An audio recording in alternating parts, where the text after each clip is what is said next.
Ada banyak benda nak cerita. Kalau cerita sampah memang aku cakap sampah lah. Assalamualaikum dan juga salam sejahtera. Hai, kembali lagi ke Zah Vlog. So hari ni kita nak buat sedikit review tentang sebuah filem terbaru di Pawagam, iaitu filem Gampang Cuan. Nama gampang mat. Gampang Cuan ni bermaksud keuntungan mudah. Okay, gampang mudah. Cuan adalah keuntungan ataupun untung. So basically mengisahkan tentang Sultan yang berada di bandar dan ahli keluarga beliau berada di kampung. Sultan ni telah berpura-pura berada di bandar sebagai seorang yang berjaya, sehinggalah adik-beradik dia ni seorang demi seorang pergi ke bandar dan dapat tahu yang dia menipu selama ni. So dalam penipuan mereka ini terhadap ibu mereka, mereka perlu mencari solusi untuk menutup penipuan mereka setelah satu persatu telah terbongkar. So bagaimana mereka hendak mencapai tujuan itu, korang kena tengok filem ni sebab dia ada melibatkan satu perkara yang aku rasakan ada pernah filem tempatan cuba lakukan tapi terlalu menampakkan engkau hendak menunjukkan perkara tersebut terlalu baik. Tapi cerita ni berjaya implement that concept. First thing first, apa yang best tentang filem Gampang Cuan?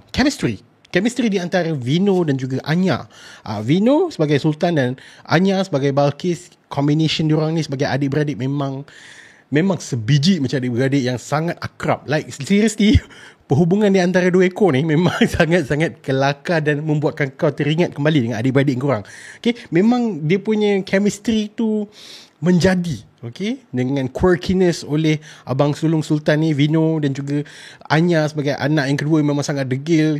Memang kena lah. Kena pula anak bongsu yang manja nak mampus. So kena pula tu. Dia tiga beradik ni memang represent a real life siblings. So benda tu, chemistry tu memang mengapikan lagi, menguatkan lagi filem ini. Yang kedua adalah jalan cerita yang sangat mudah difahami walaupun dia implement satu benda yang saham, forex semua ni ada, tapi dia tak terlalu tekankan benda tu. Dia hanyalah background punya tema, tapi dia orang nak fokus on that adik-beradik. So benda tu yang memang bagi aku benda tu sangat bagus lah. Dia orang letakkan konsep tu berada di belakang supaya dia tak terlalu mempreach kau. So jalan cerita yang sangat mudah dari mula-mula sampai habis memang korang akan faham, kecuali kita selitkan sedikit satu perkara je yang aku turn off tentang filem ini. Ending dia memang agak pump macam tu je. Tapi dia adalah post credit scene, tapi dia, bagi aku dia tak ada happy ending sangat. Dia macam tergantung kat situ. So memang bagi aku itu je lah benda yang spoil sikit tentang filem ni. Yang ketiga filem ini memang sangat-sangat kelakar nak mampus. Like seriously, I was not expecting. Aku ingatkan cerita ni macam kau masuk, kau tengok, lepas tu kau belah macam lepas tu kau lupa dah. No, kau akan ingat cerita ni sebab lakonan diorang, sebab the jokes were so good. I was not expecting Vino, sebab sebelum ni aku pernah tengok Vino dekat ni yang superhero menggunakan kapak ke betul lu. Aku tak ingat, lama sangat cerita tu. But aku tak suka. Lepas tu dengan cerita Hamka kot, Buya Hamka pun tidak mendapat respon yang positif daripada penonton. Sehinggalah aku tengok cerita ni, wow. Vino was so good in this. Dia melontarkan semua. Lawak jenaka tu memang on point. Aku gelak kau. Satu hall gelak mat tengok cerita ni. So benda tu memang bagi aku the jokes works perfectly. Walaupun dialek yang mereka menggunakan bukanlah bahasa Indonesia yang general tau. Dia ada macam satu spesifik dialek mereka yang aku sendiri pun susah nak faham ni kan. So aku memang baca subtitle saja. So the next thing is the concept of family. Dia punya cara dia orang implement perhubungan keluarga tu memang sangat-sangat precious. Dan apa yang berlaku dalam filem ini adalah reality sebagai anak orang yang tidak berada. Aku boleh katakan macam tu sebab aku berada di tempat mereka bertiga ni. Cuba nak membahagiakan ibu tapi kita tak mampu. So kita terpaksa menipu dengan perkara-perkara yang menutup kita punya kelemahan tu. So benda tu memang bagi aku, ini memang deep gila mat. Memang menggambarkan reality perhubungan keluarga yang tidak kaya di bawah kemampuan. So benda tu bagi aku memang sangat-sangat, ada satu moment tu heartbreaking gila waktu mak dia reveal lah, macam bapak sedih sial.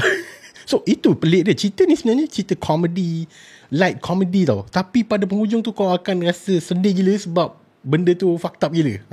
Okay. So lagi satu benda yang aku suka dalam filem ni adalah dia punya konsep yang aku cakap tadi tu. Okay. Sebenarnya cerita ni pernah ada satu filem Malaysia cuba nak buat filem yang ada tentang this message tau, iaitu cerita rompak. Okay. Tapi cerita tu sampah gila, cerita tempatan. Tapi Indonesia berjaya mawakkan that perspective of dunia saham, benda-benda ni semua, membuatkan aku jadi macam macam ni rupanya. Tapi tak adalah aku tahu in depth, hanyalah surface level saja. So benda tu bagi aku macam okay, aku tak pernah tahu benda-benda tu semua kan. So benda tu bagi aku memang sangat-sangat berjaya dibuatkan aku faham tentang benda tu kan. So kudos. Aku rasa itu je. Okay, cerita ni memang best. Kau boleh pergi tengok kat Pawagam, pergi tengok cerita Gampang Cuan ini. Cuma aku was-was lah sebab hari kalau tak silap aku tengok premiere tu, aku baca subtitle English tau. Aku tak perasan ada subtitle bahasa Malaysia ke tidak. Tapi kalau korang faham bahasa Inggeris, okay lah. Sebab dia memang pakai dialek, one of the dialek di dalam Indonesia. Di Indonesia kan luas kan. Ada banyak gila culture dan juga banyak kaum-kaum puak-puak semua tu. So it uses one of the dialect di Indonesia, and dia bukan yang general bahasa Indonesia yang kita tahu. So akan ada ketidakfahaman lah, banyak lah dia punya lontaran perkataan-perkataan tu yang kau tak pernah dengar. So aku memang baca subtitle saja.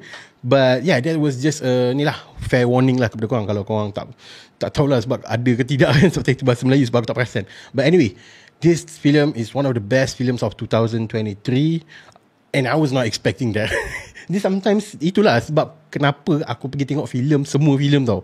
Okay, regardless of the trailer sucks ke, poster tak cantik ke. Sebab kadang-kadang don't judge a book by its cover. Okay, kadang-kadang poster gempak gila babi kan. Tapi bila kau tengok filem tu macam bangang ke so Tapi cerita ni, aku tengok poster pun aku rasa macam tak menarik selain daripada Vino. Okay, promotion ni pun aku tak tahu. Aku tak tahu apa-apa pasal filem ni. Tahu-tahu je dah nak keluar. Lepas tu bila aku tengok, bapak best ya jenis ni. Memang sangat-sangat kelakar. Comparing to another film yang baru saja keluar dalam seminggu ke 2 minggu sebelum ni, iaitu Catatan Si Boy. I love this film more than Catatan Si Boy. Sebab cerita ni more grounded. Dia tidak berfantasi. Memang benda ni berlaku.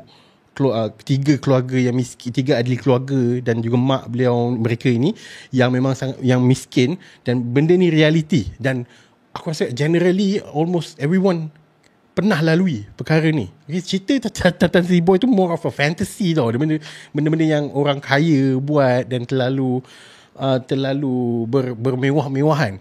Ada je memang je aku tahu orang kaya macam tu kan. Tapi untuk orang yang tak pernah lalui benda tu macam okay, it's an exposure. Tapi yang ni memang betul-betul kau in depth, kau rasa that conversation between the siblings. Okay. So berapakah rating aku untuk filem Gampang Cuan ni?